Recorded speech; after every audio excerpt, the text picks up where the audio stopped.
Party है, तो समझ में आ गया तो सब समझ में आ गया।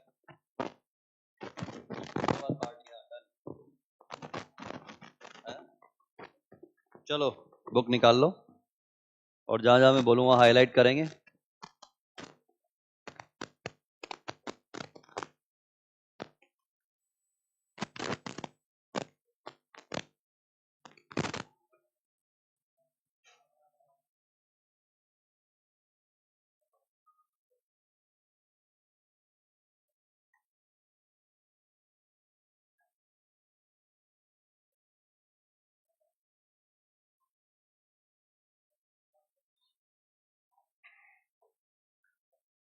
अच्छा, पहली बात तो ये सुनो मेरी कि तुम लोगों के ना मैंने शायद बता चुका हूँ पहले 6 फुल सिलेबस टेस्ट होंगे।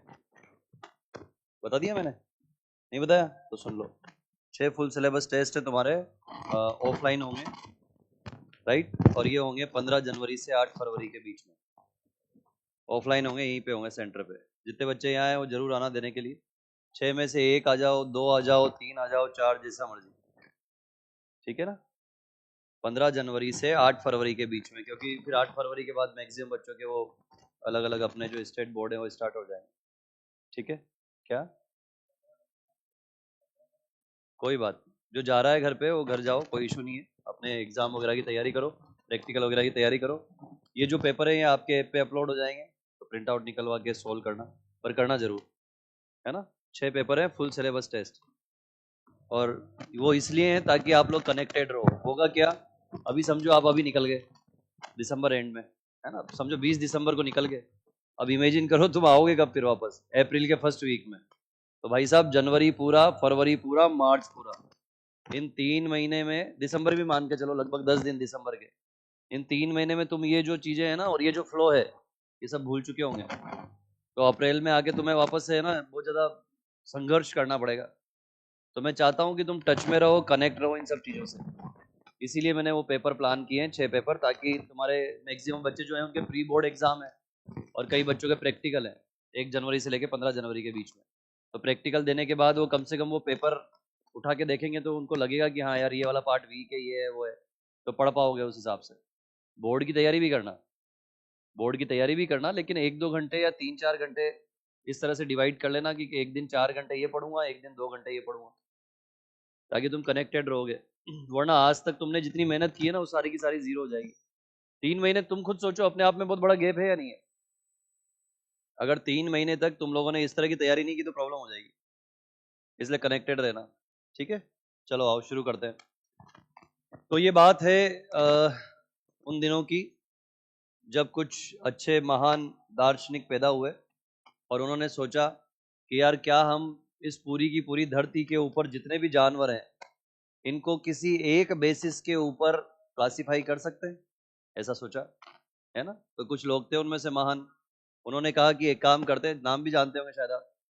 उन्होंने कहा एक काम करते हैं, जो उड़ सकते हैं उन जानवरों को अलग रखते हैं, जो नहीं उड़ सकते उनको अलग रखते हैं, है ना। तो लोगों को हंसी आई, बोले यार ऐसे भी कोई क्लासिफिकेशन करता है क्या, जो उड़ सकते हैं वो अलग, जो नहीं उड़ सकते वो अलग। जो नहीं उड़ सकते उनमें तो मछली भी आ गई, इंसान भी आ गया, तो इसका मतलब मछली और इंसान क्या एक में ही आगे गया?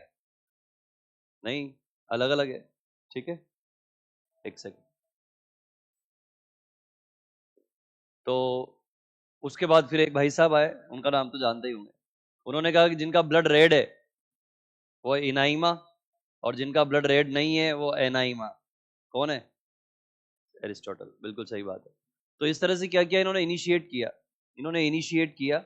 हम लोग आज हंसी उड़ा सकते हैं कि यार ये इस तरह से क्लासिफिकेशन कर रहे हैं, कम से कम सोचा तो सही उन्होंने इस बारे में। पहली बार जब उन्होंने क्लासिफिकेशन की नींव रखी तो अलग अलग तरह के साइंटिस्ट आए और उन्होंने अलग अलग तरह के बेसिस दिए कि नहीं यार इस बेसिस पे कर लेते हैं, इस बेसिस पे कर लेते हैं, उस पे कर लेते हैं, ये कर लेते हैं, वो कर लेते हैं। आज हम 2024 में खड़े हुए हैं और कोई भी एक ऐसा बेसिस नहीं है जिससे हम पूरी तरह से कंप्लीटली क्लासिफाई कर दें। तो इसका मतलब क्या हुआ, हमें एक बेसिस की नहीं मल्टीपल बेसिस की जरूरत पड़ेगी पूरे एनिमल किंगडम को क्लासिफाई करने के लिए। एनसीईआरटी ने यहाँ पर 6 बेसिक फीचर्स दिए जिनके बेसिस पे हम क्लासिफाई करेंगे। सबसे पहला जहां से मैं स्टार्ट करूंगा उसका नाम है नोटोकॉर्ड।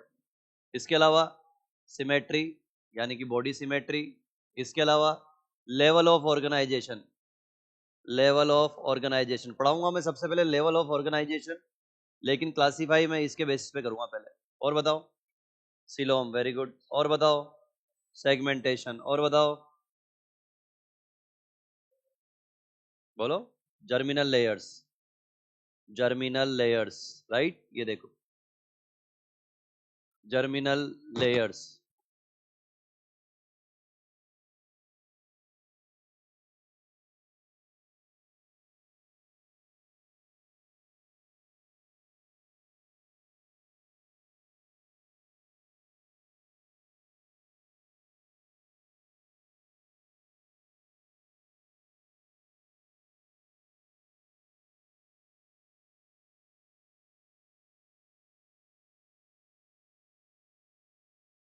ये स्टार्ट करेंगे।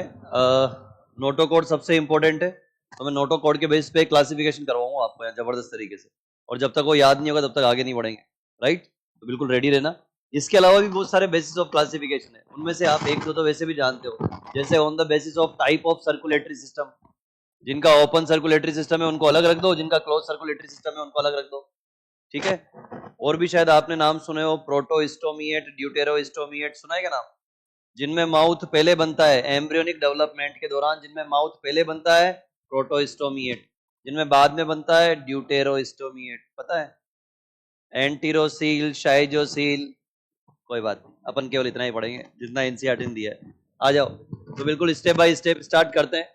तो भैया बात यह है कि एनिमल किंगडम जो है, इस एनिमल किंगडम को सबसे पहले तो हम कई सारी अलग अलग बेसिस पे डिवाइड कर सकते हैं, लेकिन सबसे बेसिक जो फीचर है वो है यूनिसेल्यूलर अलग कर दो, मल्टी सेल्यूलर अलग कर दो, मल्टी सेल्यूलर अलग कर दो। देखो, यूनिसेल्यूलर अलग, मल्टी सेल्यूलर अलग, ये बिल्कुल सिंपलेस्ट क्लासिफिकेशन है। ये किसके बेसिस पे? Number of cells. अब वो जो नंबर ऑफ सेल्स है वो कैसी होनी चाहिए? वो एक ग्रुप में हो और एक प्रॉपर स्पेसिफिक फंक्शन परफॉर्म करे। अरे टिश्यू की डेफिनेशन याद है ना? Group of similar sales with intercellular substances perform specific function। वो कहाँ पे बात करेंगे हम? यहाँ पे। तो बहुत सिंपल सा क्लासिफिकेशन है, ठीक है, ज्यादा डेप्थ में नहीं जाएंगे। आगे देखो, ये वाला जो पार्ट है, यानी कि बेसिस ऑफ क्लासिफिकेशन में सबसे पहला लेवल ऑफ ऑर्गेनाइजेशन स्टार्ट करेंगे हम, और यहाँ बताऊंगा मैं आपको कि लेवल ऑफ ऑर्गेनाइजेशन के हिसाब से कैसे बांटेंगे। पर मुझे ऐसा लगता है कि इन सब चीजों से पहले आपको ये याद होना चाहिए कि एनिमल किंगडम के अंदर किस किस तरह के फाइलम है, किस किस तरह की क्लास है। तो आ जाओ शुरू करते हैं, बहुत ध्यान से समझना सारे बच्चे। ये देखो भाई, एनिमल किंगडम को on the basis of presence of notochord और एब्सेंस ऑफ नोटोकॉर्ड में दो पार्ट में डिवाइड कर रहा हूं। एक तो हो गए नॉन कॉर्डेट्स, सारे बच्चे ध्यान से देखो, एक तो हो गए नौजवानों नॉन कॉर्डेट्स, और एक हो गए कॉर्डेट्स, राइट। आज इसी को याद करेंगे हम, ठीक है। नॉन कॉर्डेट वो हैं जिनके पास नोटोकॉर्ड नहीं है, नॉन कॉर्डेट वो हैं जिनके पास नोटोकॉर्ड नहीं है, और ये वो हैं जिनके पास नोटोकॉर्ड है। ये देखो, नोटोकॉर्ड है।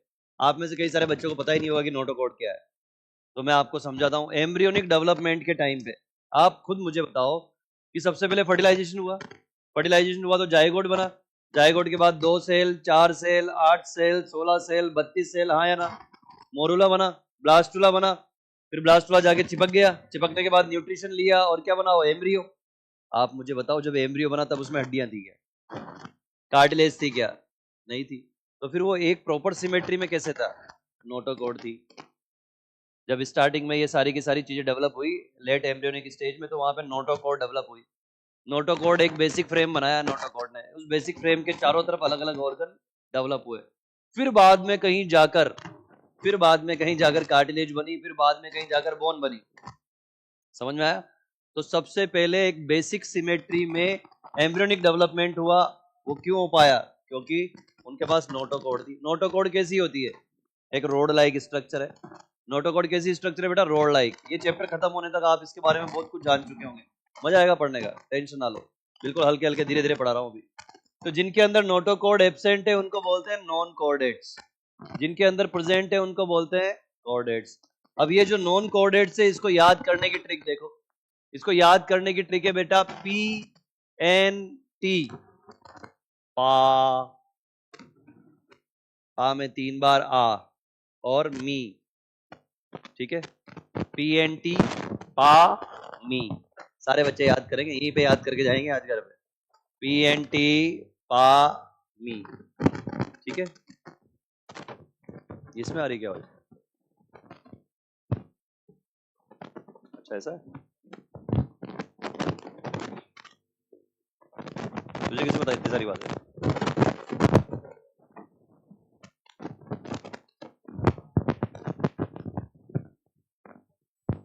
Hello Charlie, hello.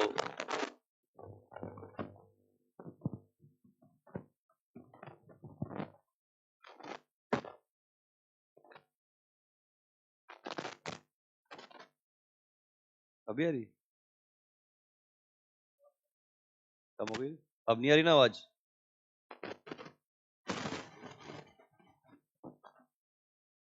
अब ठीक है, चलिए।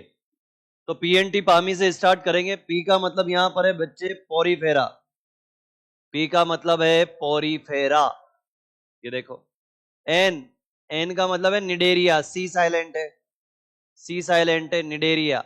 टी का मतलब है टीनोफोरा, टीनोफोरा, सी साइलेंट है। बोले सर जब साइलेंट है तो लिखते ही क्यों है? पता नहीं यार, English is a funny language. प्लेटी हेलमिंथीज, फिर उसके बाद लिखेंगे हम एस्क हेलमिंथीज, एस्क हेलमिंथीज। उसके बाद हम लिखेंगे एनेलिडा, एनेलिडा के बाद आर्थ्रोपोडा, आर्थ्रोपोडा के बाद मोलस्का, मोलस्का के बाद इकाइनोडर्मेटा। समझे बेटा? इकाइनोडर्मेटा, ठीक है। देखो ध्यान से सारे बच्चे, बहुत ध्यान से सुनो। जिन लोगों ने आज तक एनिमल किंगडम नहीं पढ़ा उनको भी याद कराऊंगा, बहुत ध्यान से सुनना। कुछ ट्रिक्स बताऊंगा, ट्रिक से भी याद हो जाएगा, राइट? ध्यान से देखो। तो नॉन कोऑर्डिनेट ये रहे आपके सामने, कितने टोटल? गिनने पड़ रहे हैं, 9, 9, 9। नॉन कोऑर्डिनेट कितने टोटल? 9, यानी कि 9 फाइलम है। नॉन कोऑर्डिनेट में 9 फाइलम है, ठीक है। देखो, Porifera, Cnidaria, Ctenophora, Platyhelminthes, Aschelminthes, Annelida, Arthropoda, Mollusca, Echinodermata. अब कई सारे बच्चे बोलेंगे सर पी यहाँ भी है, पी यहाँ भी है, तो ये तो कॉमन सेंस है, पोरीफेरा सबसे पुराना है, मोस्ट प्रिमिटिव है, तो सबसे ऊपर वो आएगा। फिर बच्चा बोलेगा सर एस्क ए, ए मतलब 3 बार ए है, कौन सा ए पहले लेना है? तो प्लेटिहेल्मिंथीज के जस्ट बाद तो कौन आ जाएगा? एस्केल्मिंथीज। तो असली कंफ्यूजन इसमें है कि एनेलिडा पहले आएगा या आर्थ्रोपोडा पहले आएगा। तो देखो दोनों में ए कॉमन है, दोनों में क्या कॉमन है? ए, और ए के बाद क्या है? एन, और इधर आर। जरा बताओ अल्फाबेट में कौन पहले आता है? एन, तो ऊपर कौन आएगा? एनेलिडा, ऑर्थ्रोपोडा बाद में। ये याद करने की ट्रिक्स है, ऐसे याद करना। यहां तक आई थिंक कोई प्रॉब्लम नहीं होनी चाहिए। अब मैं आपको एक एक डिस्क्रिप्शन बता रहा हूं, एक एक डिस्क्रिप्शन। अगली क्लास तक, अगली क्लास तक हर फाइलम के कम से कम 6 फीचर हर एक बच्चे को याद होंगे, ये मेरी गारंटी है। हर बच्चे को हर फाइलम के कम से कम 6 फीचर सभी को याद होंगे अगली क्लास तक, ठीक है। बस ध्यान से सुनते चलो। पोरीफेरा, पोरीफेरा का मतलब अब थोड़ा सा फनी तरीके से समझाता हूं। ऐसे जानवर जिनका फेरा लगा के देखो, पोर ही पोर नजर आएंगे, उनको क्या बोलेंगे हम? पोरीफेरा, यानी कि पोर बियरिंग एनिमल्स। क्या हो गए ये? पोर बियरिंग एनिमल्स। देखो, पोर बियरिंग एनिमल्स। आगे देखो, निडेरिया, निडेरिया में मेरे बच्चों एक नाम छुपा हुआ है, निड। और निड का मतलब होता है स्टिंग, डंक मारना। निड का मतलब क्या होता है? स्टिंग। ये देखो, निड का मतलब होता है स्टिंग। तो निडेरिया क्या है? निडेरिया वो जानवर है जिनके पास स्टिंगिंग सेल्स है, डंक मारने वाली। अब ये मत समझना कि बिच्छू भी इसमें आएगा, मधुमक्खी भी इसमें आएगी, नहीं। वो वेल डेवलप्ड डंक मारने वाले हैं, वो आएंगे आर्थ्रोपोडा में। ये लेस डेवलप्ड डंक मारने वाले हैं, ये आएंगे किसमें? निडेरिया में। क्लियर है? कौन आएंगे अभी बताऊंगा मैं आपको। जेलीफिश यार, पता है आपको, है ना। आगे देखो, टीनोफोरा में है टीन, और टीन का मतलब होता है कॉम्ब, और कॉम्ब का मतलब होता है कंगी, कंगी, ठीक है। CTEN, टीन का मतलब क्या है? कॉम्ब, और कॉम्ब का मतलब क्या होता है? कंगी, राइट। आगे बढ़ो, प्लेटी हेलमिंथीज, प्लेटी हेलमिंथीज में प्लेटी का मतलब है फ्लैट, और हेलमिंथ का मतलब है वर्म। देखो, हाँ, ऐसे वर्म जो फ्लैट हो। अब ये कैसे फ्लैट होते हैं बेटा? ऐसे फ्लैट होते हैं, डोर्सो वेंट्रली फ्लैट होते हैं। दो तरह की फ्लैट बॉडीज हो सकती हैं, डोर्सो वेंट्रली और बाइलेटरली। इनकी कैसी होती है? Dorso ventrally. ठीक है, ये भी समझ में आएगा अभी जब मैं आपको कार्टिलेजिनस फिश और बोनी फिश में डिफरेंस बताऊंगा। राइट, आगे देखो। एस्केलमेंथीज में एस्क का मतलब है राउंड, और अगेन हेलमिंथ का मतलब है वर्म। ये देखो, राउंड वर्म्स। राउंड वर्म्स का मतलब ये नहीं होता कि ये जो गोल मटोल से दिखाई देते हैं वो राउंड वर्म्स है ना। राउंड वर्म का मतलब ये है कि ऐसा कोई वर्म है, और उसको जब मैं क्रॉस सेक्शन कटिंग करूंगा और क्रॉस सेक्शन कटिंग में अगर वो राउंड नजर आए, वो है राउंड वर्म।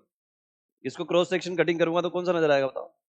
ये राउंड तो नहीं है, कैसा है ना, ट्राइंगुलर है। देखो, तो उसकी जगह वो कैसे होंगे? गोल मटोल होंगे। जहां से भी काटोगे बॉडी को, जहां से भी काटोगे वहां से गोल मटोल नजर आएंगे, इसीलिए इनका नाम क्या है? Round worm. अब आप लोगों को पता होगा कि राउंड वर्म अलग है और रिंग वर्म अलग है।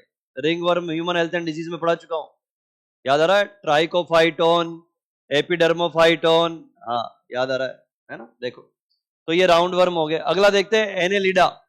एनेलिडा में एक वर्ड छुपा हुआ है जिसका नाम है एनेल, और एनेल का मतलब होता है रिंग लाइक। एनेल का मतलब क्या होता है? Ring like. अगर अगर अगर देखो ध्यान से, ये रिंग है, जैसे फॉर एग्जांपल मेरे पास ये रिंग है ना, ये रिंग। एसी मैंने एक रिंग रख दी, उसके बगल में दूसरी रिंग, तीसरी रिंग, चौथी रिंग, ऐसे बहुत सारी रिंग रख दी मैंने, तो एक जानवर बन जाएगा पूरा का पूरा। समझ में आया? तो अगर उस जानवर को देखें तो उसकी बॉडी सेगमेंटेड है छोटी छोटी रिंग्स में, जैसे एनेलिडा। एनेलिडा का बेस्ट एग्जांपल अर्थवर्म। अर्थवर्म को देखो तो ऐसा लगता है जैसे छोटी छोटी रिंग से मिलके बना हुआ हो। राइट, ठीक है, तो इसको हम क्या बोलेंगे बेटा? Ring like. आगे देखो, आर्थ्रोपोडा बता चुका हूं ये तो मैं आपको। आर्थ्रोपोडा में आर्थ्रो का मतलब क्या होता है? जॉइंटेड। आर्थ्रो का मतलब क्या है? जॉइंटेड। और पोडा का मतलब अपेंडेजेस। बिल्कुल सही बात है, पोडा का मतलब है अपेंडेजेस।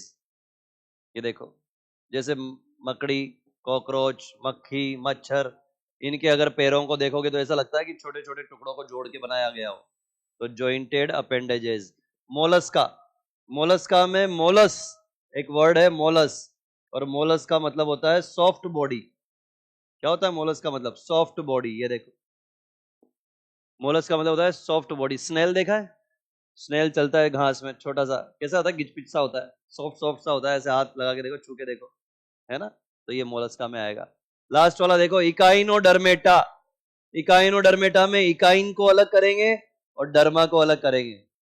डर्मा मतलब बता चुका हूं पहली क्लास में, स्किन। डर्मा का मतलब स्किन, और इकाइन का मतलब स्पाइन। ऐसी स्किन जिसमें कांटे निकले हुए हों, क्या बोलेंगे इनको? Spiny skin. इकाइनो का मतलब स्पाइनी, डर्मा का मतलब स्किन। ठीक है, तो इकाइनोडर्मेटा कैसे होते हैं? इनकी स्पाइनी स्किन होती है। राइट, अब देखो आराम से देखो, धीरे धीरे पढ़ेंगे सारे बच्चे। देखो, ये नॉन कोऑर्डिनेट कंप्लीट हो गए सारे, इनकी डिटेलिंग करेंगे अब हम एक एक करके।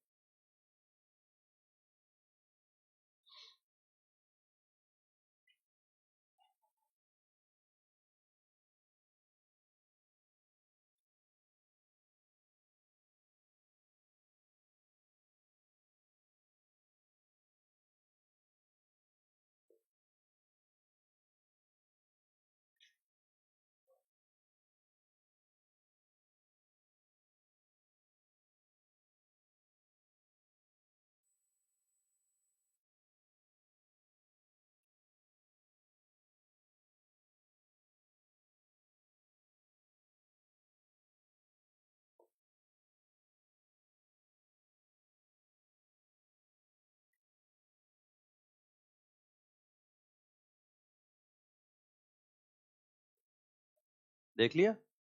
अब देखो, बहुत धीरे धीरे पढ़ा रहा हूं, आराम से देखो, इत्मीनान से। ये तुम्हारे सामने नॉन कोऑर्डिनेट्स है, और इन नॉन कोऑर्डिनेट में एक तो है हीरो और एक है विलेन, है ना? एक तो है सज्जन पुरुष और एक है बदमाश। आओ सबसे पहले बदमाश को देखते हैं। देखो, इस पूरे के पूरे मूवी के अंदर ये भाई साहब बदमाश है। कौन है? टीनो फोरा। और ये टीनो फोरा हमेशा किसके पीछे पड़े रहते हैं? निडेरिया के। सारे बच्चे ध्यान से सुनो, ट्रिक्स बता रहा हूं ये। अगर ये ट्रिक याद हो गई, ऐसे ऐसे चुटकियों में सवाल करोगे तुम लोग।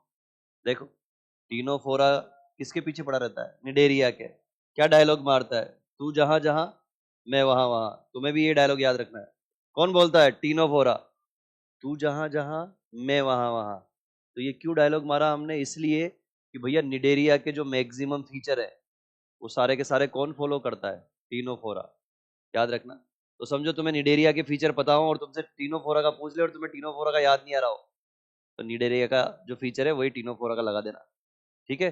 ये कौन है? विलेन। अब देखो हीरो। ये भाई साहब हीरो है पिक्चर के। देखो एस्कलमेंथिस हीरो क्यों है? क्योंकि पहली बार इसके अंदर कई सारी चीजें डेवलप होंगी।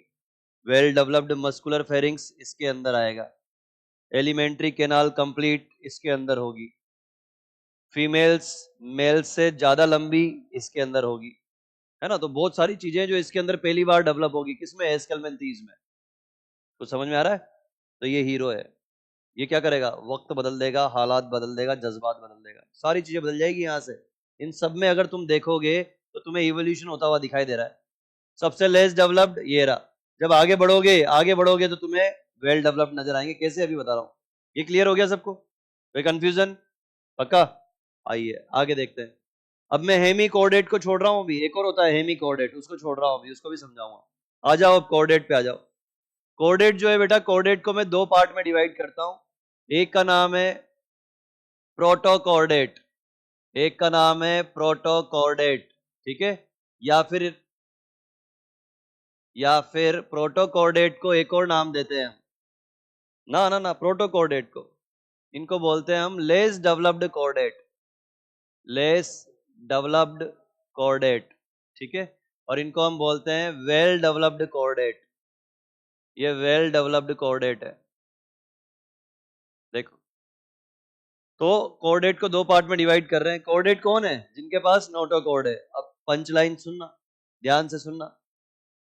कोऑर्डिनेट में वो जानवर रखे जाएंगे, कोऑर्डिनेट में वो जानवर रखे जाएंगे जिनके पूरे के पूरे जीवन काल में एक बार कम से कम नोटोकॉर्ड रही हो।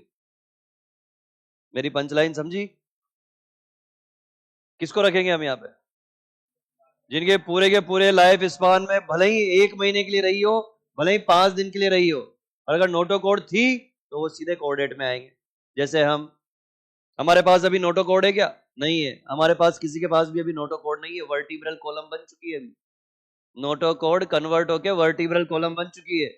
लेकिन जब हम एम्ब्रियोनिक स्टेज में थे तब हमारे पास नोटोकॉर्ड थी। तो हम किस में आएंगे? कोऑर्डिनेट में। बात समझ में आई? तो कोऑर्डिनेट के अंदर वो जानवर आएंगे जिनके पूरे के पूरे लाइफ स्पान में कभी ना कभी एक बार नोटोकॉर्ड रही हो। इधर देखो, नोटोकॉर्ड है तेरे पास? इधर देख फिर। हाँ चलो देखो, इधर देखो। खोए खोए मत बैठे रहो यार। आयो इतना दूर पढ़ने तो पढ़ो फिर ध्यान से। अब ये प्रोटोकोड जो है नौजवानों, प्रोटोकोड को दो पार्ट में डिवाइड कर रहा हूं मैं। बोले सर दो नहीं, आप 200 पार्ट में डिवाइड करो, मैं क्या टेंशन है। तो देखो प्रोटोकोड को दो पार्ट में डिवाइड कर रहा हूं। एक का नाम है सिफेलोकॉर्डेट, सिफेलोकॉर्डेट, और एक का नाम है यूरोकॉर्डेट, यूरोकॉर्डेट। ये देखो, सिफेलो का मतलब होता है हेड। सिफेलो का मतलब क्या होता है? हेड। और यूरो का मतलब होता है टेल। अच्छा सिफेलोकॉर्डेट पहले कभी पढ़ा है क्या? कहाँ? बताओ। मार खाओगे अगर नहीं बताया तो। सिफेलोकॉर्डेट कहीं सुना है क्या नाम? कहाँ सुना सुना है?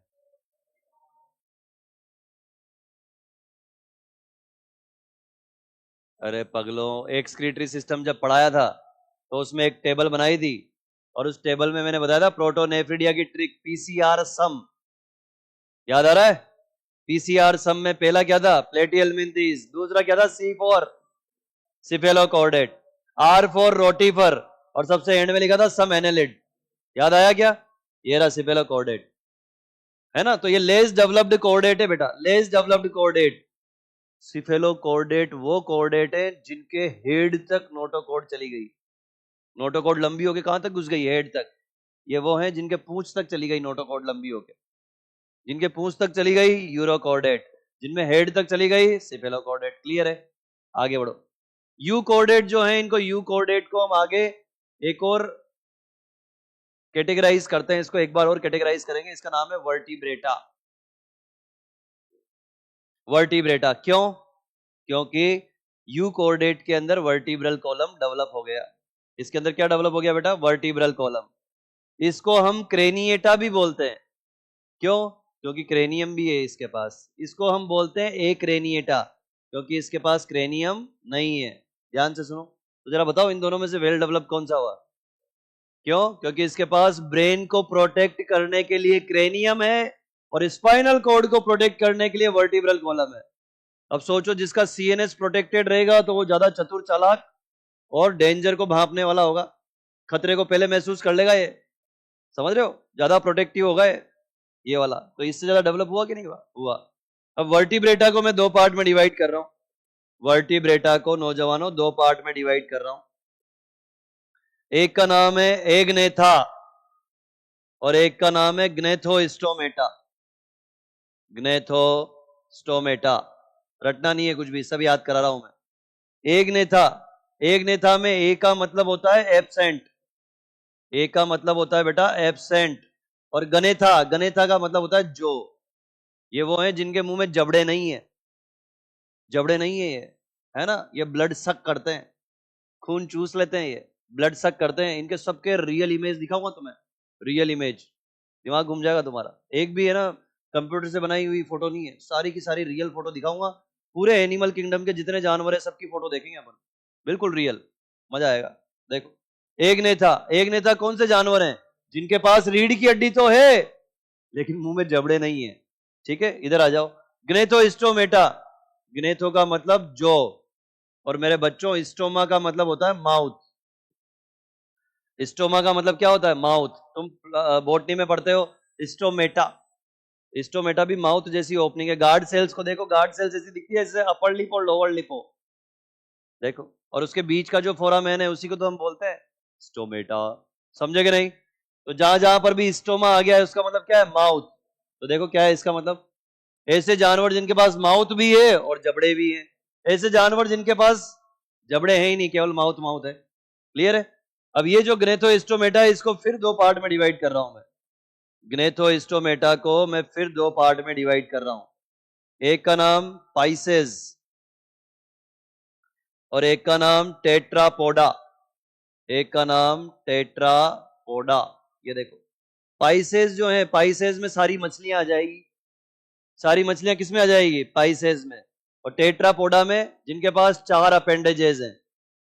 टेट्रापोडा में वो जानवर आएंगे जिनके पास चार अपेंडेजेस है, जैसे हमारे पास है 1 2 3 4, चार अपेंडेजेस है। तो हम क्या है? टेट्रापोडा। समझ में आया कि नहीं आया? देखो, तो पाइसेस मछलियां दो तरह की होती हैं। मछलियां दो तरह की होती हैं। एक तो होती है बेटा कार्टिलेजिनस फिश, कार्टिलेजिनस फिश, और एक होती है बोनी फिश। देखो, एक होती है नौजवानों bony fish, right? Cartilaginous fish को बोलते हैं कॉन्ड्रिक थाइज, हाँ, और बोनी फिश को बोलते हैं ओस्ट इक्थाइज। क्लियर है? और जब सब खत्म हो जाएगा तो हम टेट्रापोडा को कैसे पढ़ेंगे? आराम से। कैसे पढ़ेंगे? बोलो।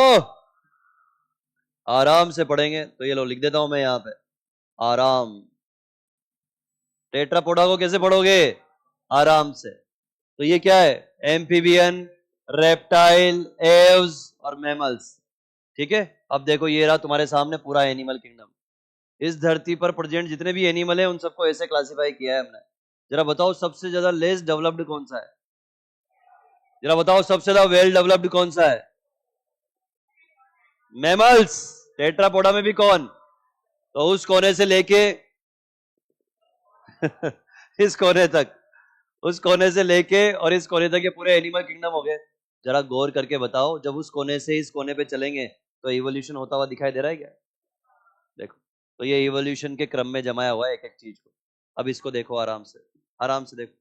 ये सभी बच्चों को याद होना चाहिए और आज ही याद करके आना।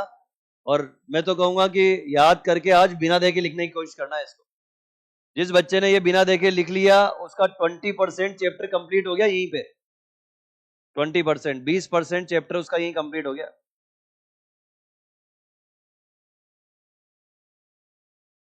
देखो अच्छे से एक बार।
देखो आराम से देखो, सारे बच्चे याद करो यहीं पे, फिर आगे बढ़ते हैं। लास्ट चैप्टर है, कोई इशू नहीं है। लगता है ऐसा कि 3 लेक्चर में कंप्लीट कराएंगे तो 3 में करा देंगे, है ना। उसके बाद भी जो बच्चे आएंगे फिर उनका मैं क्लास टेस्ट लूंगा, और सबसे पहले शुरुआत करूंगा एनिमल किंगडम से ही। तो सबसे पहला टेस्ट एनिमल किंगडम का ही लूंगा मैं, 150 क्वेश्चन 1.5 घंटे में, एक ही चैप्टर के। 1 घंटे में, 1 घंटे में कर लेगा 150 क्वेश्चन? क्या बात कर रहा है?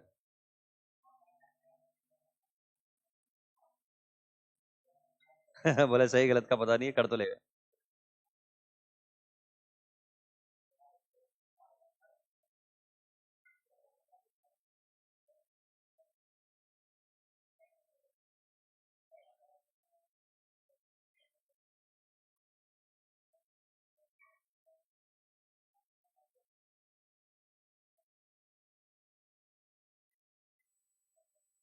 बात ही नहीं करो आपस में, देखो उसको, तुम्हारे लिए वेट कर रहा हूं मैं। फिर मैं सारे बच्चे अच्छे से आंखें बंद करके रिवाइज करो, पूरा रिवाइज करो, तुम्हारे लिए वेट कर रहा हूं मैं। अभी एक शॉट में खत्म कर दूंगा पूरा लेवल ऑफ ऑर्गेनाइजेशन। अभी पहुंच जाएंगे अपन 2 मिनट में पोरी फेरा पे। आराम से रिवाइज करो। क्यों? क्योंकि लेवल ऑफ ऑर्गेनाइजेशन जो है ना, वो तभी समझ में आएगा जब ये याद होगा। ये ट्रिक याद करो, PNT पामी। बैठे हुए हो, उससे अच्छा है कि अगर याद हो गया तो बिना देखे लिखो कॉपी में, नहीं तो फिर मैं पूछता हूं तुम लोगों से। देखो फिर। देखो अच्छे से याद करो। अगर ये याद हो गया तो देखो level of classification, sorry basis of classification चुटकियों में याद हो जाएगा। एक काम करो, सारे बच्चे ही लिख लो उसको बिना देखे। नॉन कोऑर्डिनेट को बिना देखे लिखो सारे बच्चे, PNT पामी। सारे बच्चे बिना देखे लिखो, सिर्फ उसको लिख लो, केवल नॉन कोऑर्डिनेट को बिना देखे लिखो। याद करो अच्छे से।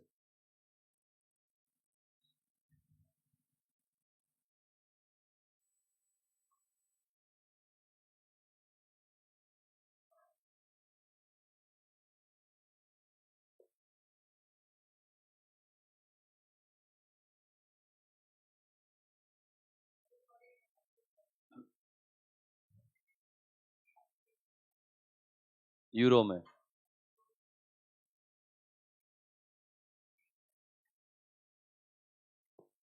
यूरो में भी जाएगा, केवल लार्वा की टेल में, एडल्ट में नहीं होता। ये सब हाईलाइट कराऊंगा मैं एनसीईआरटी में, तुम अभी पहले ये लिखो।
कर लिया याद?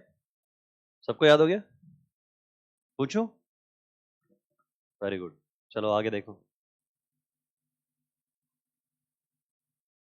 वर्मा जी याद हो गया पक्का?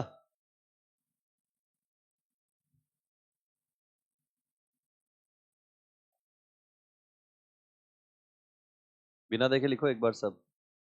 आओ आगे बढ़ते हैं। बिना देखे लिखा ना? बहुत बढ़िया, आ जाओ। अब फटाफट फटाफट याद हो जाएगा। देखो पहली दो लाइन जिनसे स्टेटमेंट वाले क्वेश्चन बनते हैं।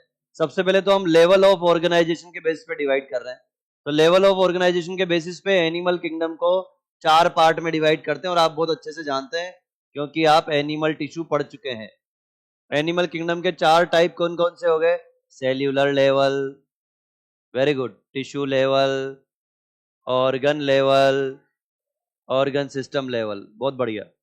देखो ऑर्गन लेवल और organ system level, organ system level, ये देखो।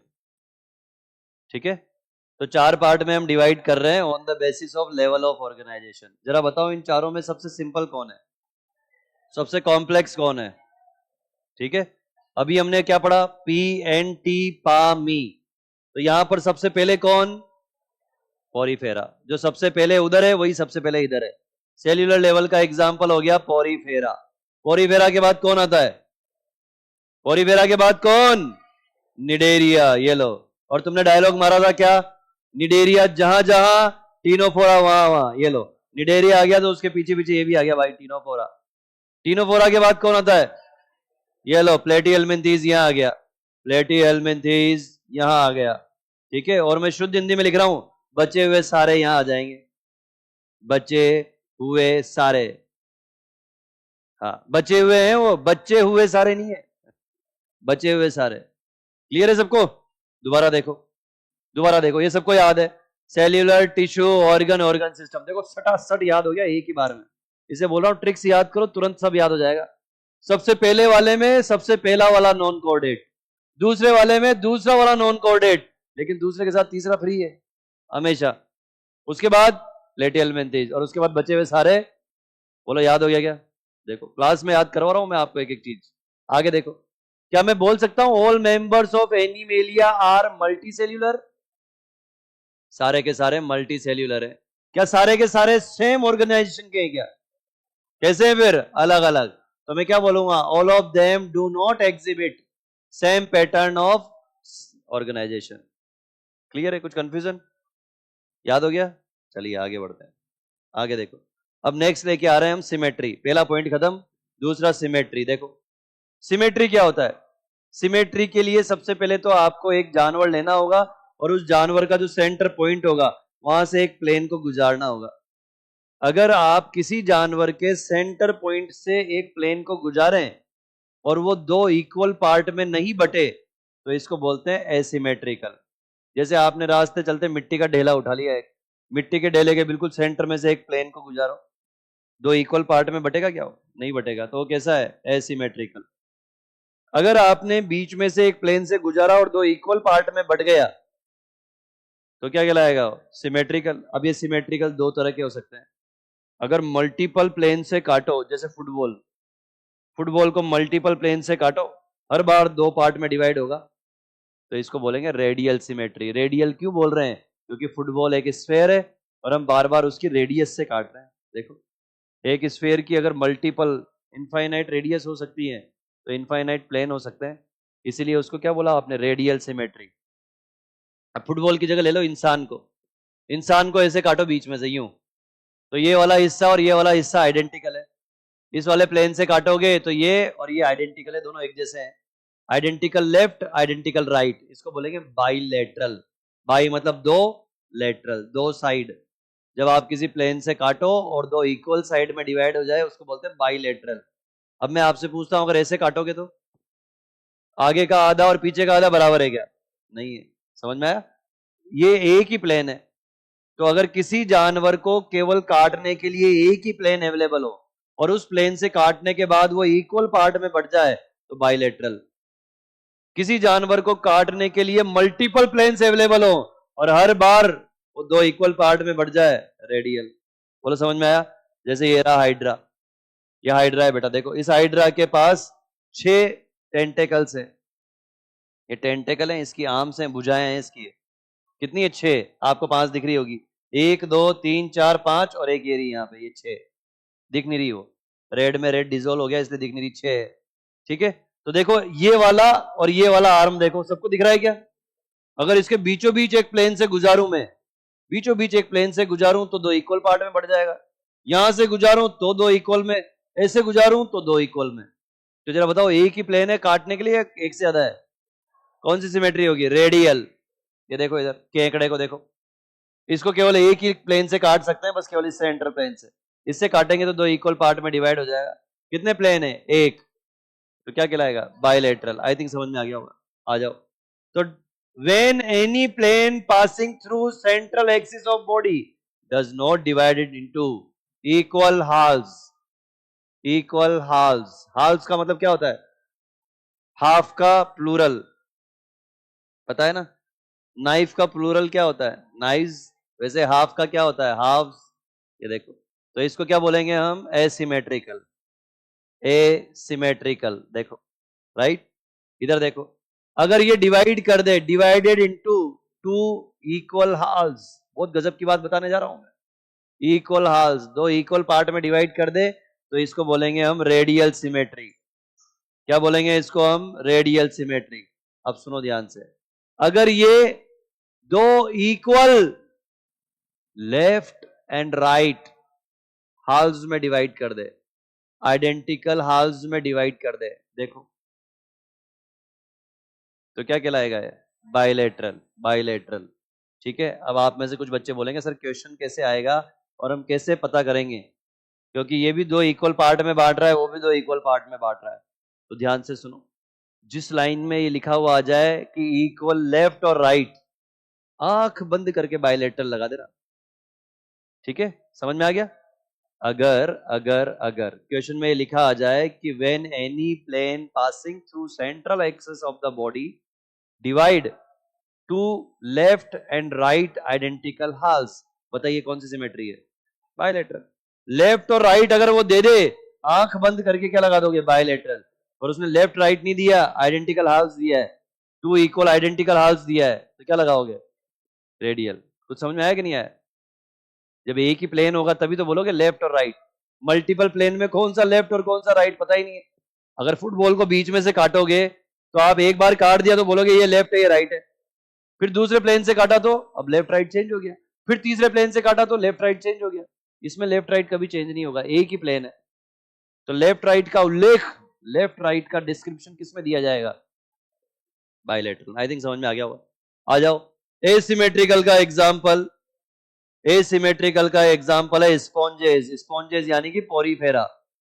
देखो सारे के सारे पोरीफेरा स्पॉन्जेस है यहाँ पे, ये देखो। रेडियल की ट्रिक सुनो, रेडियल की ट्रिक है ईटीसी। क्या होता है ईटीसी? एटसेट्रा। देखो एटसेट्रा होता है ईटीसी। ठीक है, तो वही ट्रिक है इसकी, रेडियल की ट्रिक। क्या होगा? ई का मतलब Echinodermata, Echinodermata. T for Ctenophora. हो टीनोफोरा। टीनोफोरा, तो टीनोफोरा है, इसका मतलब ये किसके पीछे आया होगा? नाइडेरिया के। और नाइडेरिया का दूसरा नाम है सिलेंट्रेटा। इसका दूसरा नाम है मेरे बच्चे सिलेंट्रेटा। सिलेंट्रेटा मतलब नाइडेरिया। देखो ठीक, और यहां क्या लिखेंगे? बचे हुए सारे। ये देखो कितनी सिंपल ट्रिक है, तुरंत याद हो गया। बचे हुए सारे, ये लो जी, सिमेट्री खत्म। देखो सारे बच्चे एक बार ध्यान से देखो, ध्यान से देखो और याद करते चलो।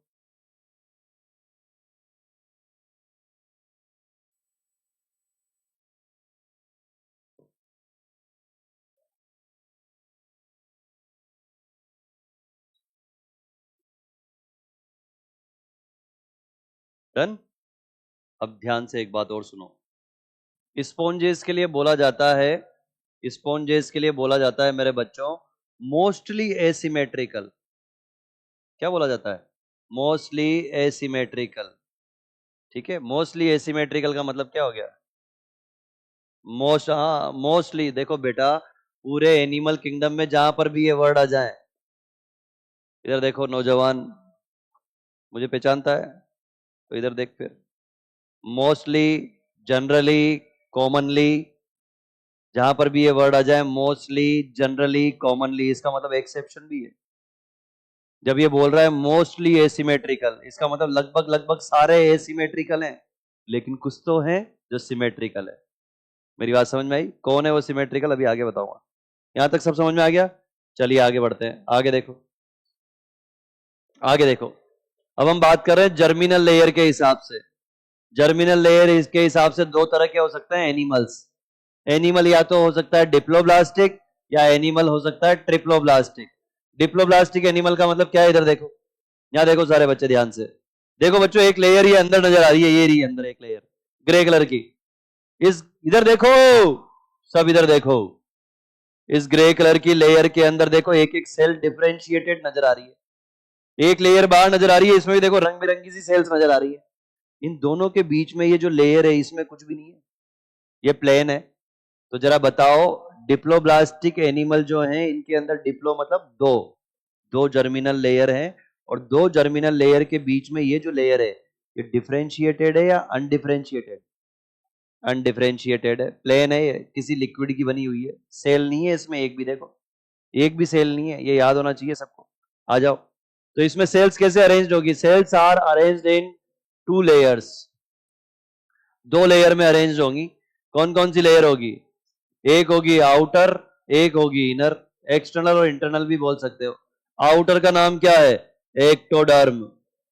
आउटर का नाम है मेरे बच्चे एक्टोडर्म। और अंदर वाली का नाम क्या है? एंडोडर्म। एक्टोडर्म, उसके बाद एंडोडर्म। और दोनों के बीच में क्या है? मीजोडर्म? नहीं है, दोनों के बीच में क्या है? मीजोग्लिया। दोनों के बीच में मीजोग्लिया प्रेजेंट है। जरा बताओ, मीजोग्लिया कैसी लेयर है? डिफरेंशिएटेड या अनडिफरेंशिएटेड? सेल्यूलर या नॉन सेल्यूलर? नॉन सेल्यूलर, बिल्कुल सही जवाब। देखो, तो मीजोग्लिया है undifferentiated layer. Undifferentiated layer highlight करो एनसीईआरटी में,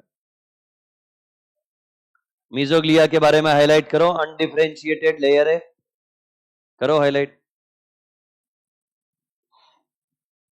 जहां पे डायग्राम दिया हुआ है, सबसे लास्ट पैराग्राफ,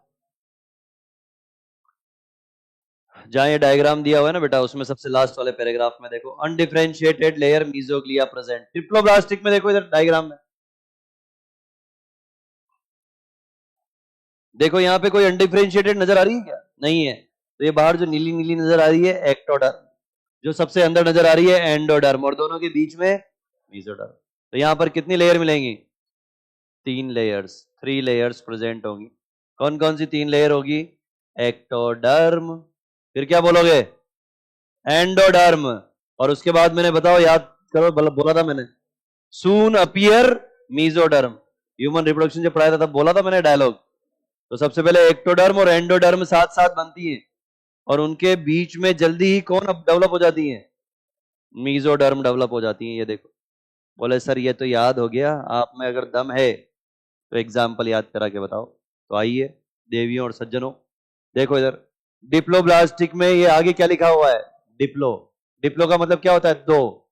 चलो पहले दो फाइलम उठाओ, कौन कौन से? पोरीफेरा और निडेरिया। Porifera, Cnidaria. और आपको पता है, निडेरिया जहां जहां, टीनोफोरा वहां वहां। ये लो, निडेरिया जहां जहां, टीनोफोरा वहां वहां। और बचे हुए सारे ट्रिप्लोब्लास्टिक, बचे हुए सारे ट्रिप्लोब्लास्टिक। ये लो, देखो, याद हो गया?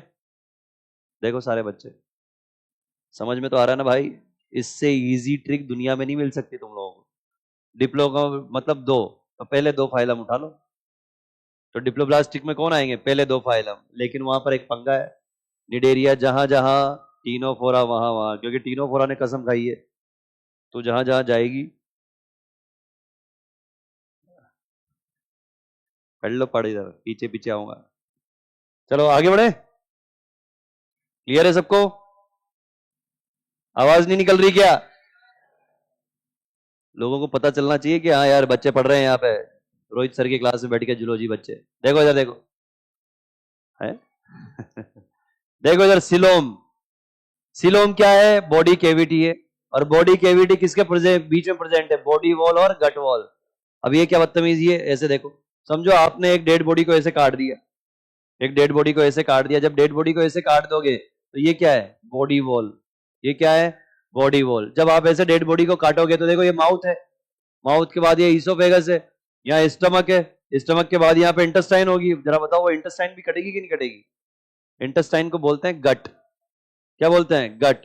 तो जब ऐसे काटोगे, जब ऐसे काटोगे तो, और ऊपर से देखोगे तो ऐसा नजर आएगा। देखो डेड बॉडी को ऐसे काट दिया और ऐसे ऊपर से देख रहे हो, ऊपर वाला हिस्सा हटा दिया। डेड बॉडी को दो पार्ट में काट दिया, ऊपर वाला हिस्सा हटा दिया, और ये जो नीचे वाला पोर्शन है इसको ऊपर से देख रहे हो तो ऐसा नजर आएगा। ये क्या है? ये है बॉडी वॉल। सारे बच्चे देखो बेटा, अभी समझ में नहीं आया तो कभी समझ में नहीं आएगा। ये है बॉडी वॉल और ये है आपकी जो इंटेस्टाइन कट गई उसकी वॉल। तो बॉडी वॉल और गट वॉल के बीच में ये जो जगह है इसको बोलते हैं बॉडी कैविटी। क्या बोलते हैं इसको? Body cavity. और अगर ये बॉडी कैविटी, और अगर ये बॉडी कैविटी यहां भी मीजोडर्म से लाइंड हो और यहां भी मीजोडर्म से लाइंड हो तो इसको बोल देते हैं हम सिलोम। समझ में आ गया होगा शायद। क्लियर है? कोई डाउट है तो पूछ लो, अभी मैं दोबारा बता दूंगा। कोई डाउट है तो? समझ में आ गया सबको? सिंपल है, आ जाओ। तो तीन तरह के हो गए। एक वो हो गए जो एसिलोमेट है। बॉडी कैविटी क्या लिखूं? एब्सेंट या नॉट लाइंड बाय मीजोडर्म?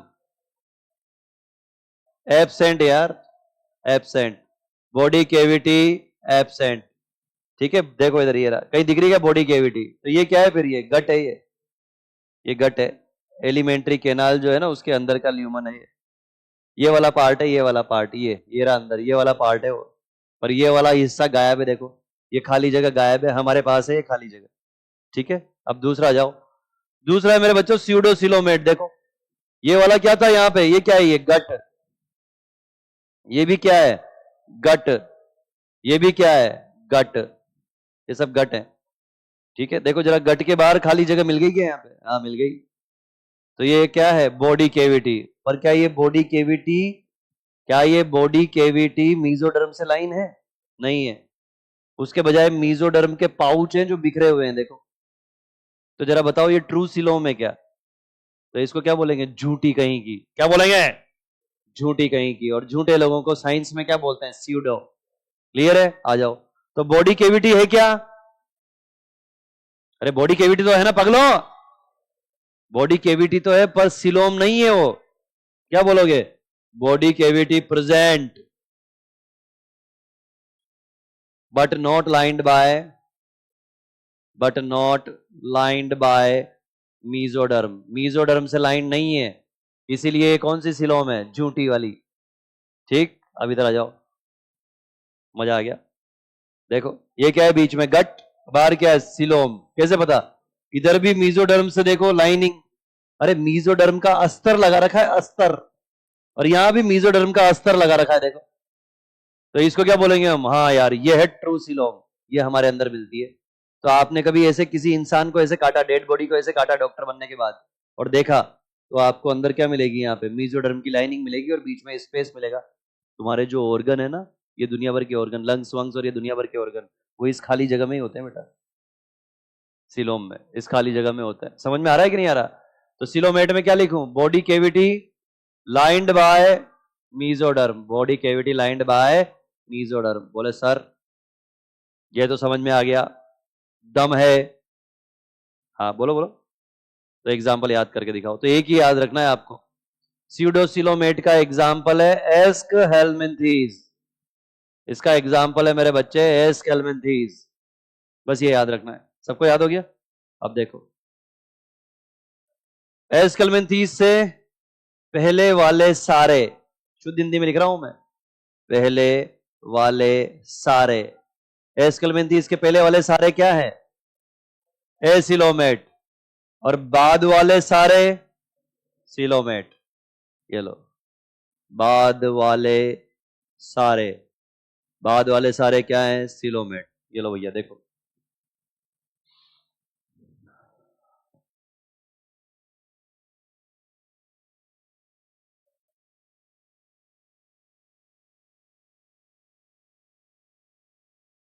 तो मैं आपसे पूछूं प्लेटिहेल्मिन्थेस क्या है? एसिलोमेट। मैं आपसे पूछूं कॉर्डेट्स क्या है? Coelomate. Hemichordate, Echinodermata, Annelida, Arthropoda. पक्का? बहुत बढ़िया, बिल्कुल सही जवाब। इसका मतलब समझ में आ रहा है आपके, मजा आ गया। चलिए आगे बढ़ते हैं। अब देखो ये सीलोम के टाइप दिए हुए हैं, शाइजोसील और एंटीरोसील, है ना? डीपीपी में क्वेश्चन है, लेकिन आपके दिया हुआ नहीं है एनसीईआरटी में, इसलिए नहीं पढ़ा रहा। ठीक है, इसलिए हाँ, वेरी गुड, बहुत ही बढ़िया। हाँ, तो क्या बोलेंगे हम? भूल जाओ। क्या दिया हुआ है? सेगमेंटेशन। आइए सेगमेंटेशन देखते हैं। तो सेगमेंटेशन दो तरह का, एक है स्यूडो मेटामेरिक और एक है मेटामेरिक। फिर स्यूडो का मतलब झूठा कहीं का। ठीक है, देखो स्यूडो मेटामेरिक वो होता है बेटा कि जैसे समझो कोई जानवर है और उस जानवर के ऊपर ऐसे ऐसे आपको लाइनें नजर आ रही है, जैसे आपको अर्थवर्म के ऊपर नजर आती है। तो ऐसे ऐसे लाइनें नजर आ रही हैं, तो आप क्या इमेजिन करोगे? अरे इसके ऊपर ऐसे ऐसे बॉडी पे लाइन है, जरूर इसकी बॉडी अंदर से भी ऐसे कटी हुई होगी, इसकी बॉडी में अंदर भी सेगमेंटेशन होगा। लेकिन केवल अगर बार बार सेगमेंटेशन हो और अंदर पूरी कैनाल हो, तो फिर क्या कहोगे आप उससे? झूठा कहीं का। बाहर से तो बड़ा बना फिर रहा है कि मेरे पास सेगमेंटेशन है, सेगमेंटेशन है, अंदर से तो पूरा। समझ रहे हो? कुछ समझ में आया कि नहीं आया? अगर ये कमरा है, इस कमरे के ऊपर ऐसी बड़ी बड़ी लेयर बना दें अपन, ऐसे बड़ी बड़ी लेयर, तो अपने को बाहर से क्या लगेगा देखने से? कि अंदर बहुत सारे सेगमेंट होंगे, और अंदर देखा जाए तो ये तो देखो सिंपल है। तो इसको क्या बोलोगे आप? झूठा कहीं का, यानी कि स्यूडो मेटामेरिक। तो क्या लिखेंगे? Body only externally divided, only externally divided, केवल बाहर बाहर से डिवाइड है बॉडी। पागल बना रहा है अपने को ये।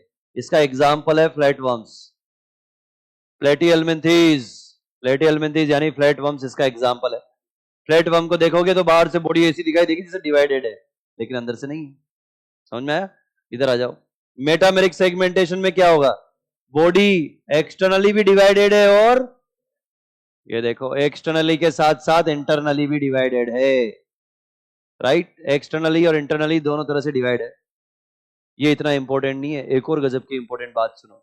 With a serial repetition of at least some organs, कुछ ऑर्गन का रिपीटेशन होना चाहिए। कैसे? जैसे तुमने वो देखा होगा निरीज, बारिश में कीड़े देखे होंगे, कीड़े आते हैं जिनके बहुत सारे पैर होते हैं, है ना? ऐसे ऐसे कीड़े निकलते रहते हैं, कोई बोलते हैं इलट है, कोई क्या बोलते हैं, कोई क्या बोलते हैं। मैं तो कह रहा हूं कि वो जो गोभी वगैरह में जो कीड़े निकलते हैं, इलट निकलते हैं ना, इलट, कैटरपिलर जैसे छोटे छोटे निकलते हैं, उनको भी गौर से देखना। उनकी भी बॉडी सेगमेंटेड है, और हर एक सेगमेंट पे एक जोड़ी टांगे होती है। हर एक सेगमेंट पे क्या है? एक जोड़ी टांगे। अरे पगलो, ऐसे कुछ होंगे, देखो वो ऐसे होंगे, ऐसे ऐसे होते हैं वो, ऐसे ऐसे ऐसे, देखो ऐसे होते हैं वो। और हर एक सेगमेंट के ऊपर देखो ऐसे टांगे होती है, ऐसे ऐसे टांगे होती है, ऐसे होती है टांगे, होती है कि नहीं होती? देखो, तो आप क्या बोलोगे मेटामेरिक सेगमेंटेशन में? क्या बोलोगे? बॉडी बाहर से भी डिवाइड है और अंदर से भी डिवाइड है, पहली बात। और दूसरी बात क्या लिखा हुआ है? Serial repetition. रिपीटिशन मतलब कुछ ऑर्गन बार बार रिपीट हो रहे हैं, कुछ ऑर्गन बार बार रिपीट हो रहे हैं। अरे हाँ या ना? अर्थवर्म जो होता है, अब आप बोलोगे सर अर्थवर्म में भी मेटामेरिक सेगमेंटेशन है, लेकिन उसमें तो पैर है ही नहीं। नहीं है ना? लेकिन उसके पास सीटा होते हैं, सीटा, एस शेप के सीटा होते हैं, मसल्स के बीच बीच में होते हैं छोटे छोटे से, एस शेप के सीटा। वो सीटा उसको हल्का हल्का लोकोमोशन में मदद करते हैं। वो सीटा ऐसे ही होते हैं जैसे पैर होते हैं, बाहर से दिखाई नहीं देते, लेकिन जूम करोगे तो दिखाई देगा। ठीक है, एस शेप के सीटा। मतलब पढ़ाते नहीं हो, एमबीबीएस वगैरह में कहीं बताएंगे, एमएससी लेवल पे बताएंगे। क्लियर हो गया क्या सबको? चलो बताओ, एग्जाम्पल बताओ। क्लियर हो गया तो एग्जाम्पल बताओ। आए, इसका एग्जाम्पल है मेरे बच्चों चरण। क्या है? चरण, चरणदास। चरण इसका एग्जाम्पल है। चरण मतलब, वेरी गुड, कॉर्डेट्स, ऑर्थ्रोपॉड्स, एनेलिडा। देखो फटाफट से याद हो गया, ऑर्थ्रोपॉड्स और एनेलिड्स, ये इसके एग्जाम्पल है। ये लो देखो आराम से, चरण। नींद तो नहीं आ रही? नींद आ रही है तो मुंह धो के आ जाओ। तुझसे कह रहा हूं मैं।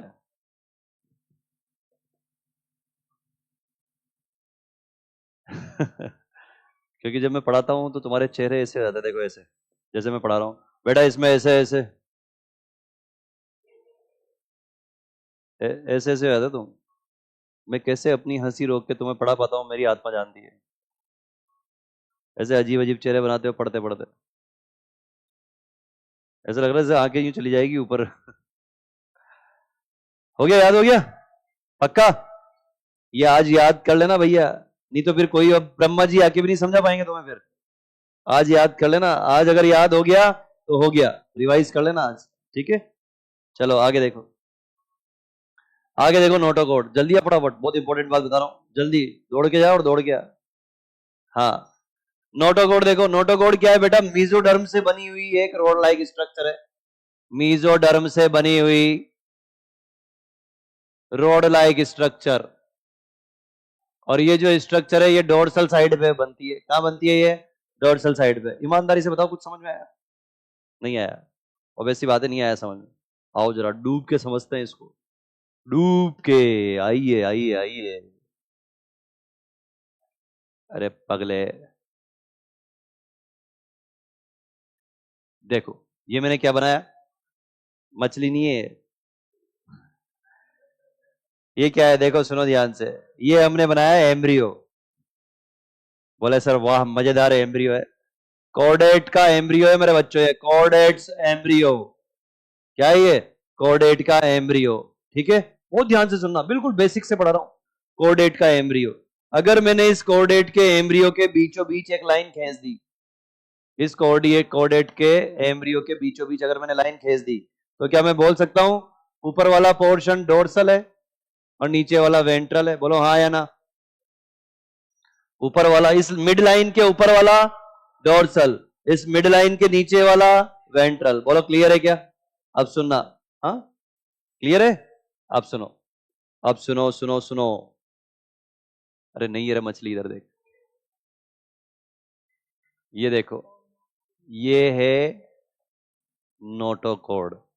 क्या है ये? नोटोकोड। ठीक है, और ये है मेरे बच्चों नर्व कोड। क्या बात है, बिल्कुल सही जवाब। ये है नर्व कोड, देखो। तो जब हम एम्ब्रियोनिक स्टेज में थे तो हम ऐसे दिखते थे, और जब हम ऐसे दिखते थे तो डोर्सल साइड पे दो स्ट्रक्चर थी। एक तो है, बिल्कुल सही जवाब, बिल्कुल सही जवाब मेरे बच्चों, एक तो है नोटोकॉर्ड और एक है नौजवानों नर्व कॉर्ड। बिल्कुल सही बात है, नर्व कॉर्ड। देखो क्लियर है?